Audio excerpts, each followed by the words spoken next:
আস্তে আস্তে আস্তে আস্তে দাঁড়ান দাঁড়ান দাঁড়ান দাঁড়ান দাঁড়ান।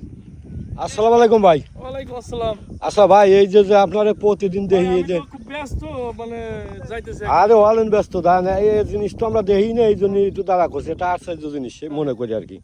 তো এই গাড়ি আপনি পাইছেন কোন জায়গা? এটা আমি হচ্ছে সিঙ্গাপুর থেকে আনছি। এ তো খুব সুন্দর গাড়ি। এ কয় হাজার টাকা নেছে রে ভাই?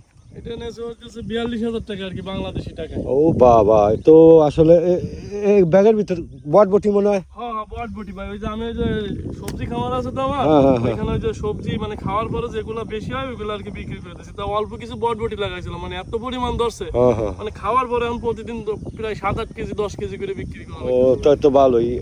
আপনার এই গাড়িটি কয় কেজি লোড দেওয়া যায়? এটা 100 কেজি লোড দেওয়া যায়। ও, আমি এই জায়গায় কাজ করি তো, তা মাঝে মাঝে দেখি কি যে এই জায়গায় আপনি যান, তা কিছু শোনার জন্য আর কি করলাম। আবার মাইন্ড করছেন নাকি? না ভাই, মাইন্ড করা কি আছে আপনাদের, মানে এটা তো আসলে বাংলাদেশের নতুন, কেউই হয়তো আসলে দেখে না। ও অনেকেই আমার কাছে জিজ্ঞাসা করে আপনার মতো যে এই ব্যাপারে এই সেই, মানে এই যে দেখেন আমার মানে মানে এই 1 টাকা আমার প্রতিদিনকে দৈনন্দিন কাজ আমি মানে এইটা দিয়েই করি আর কি।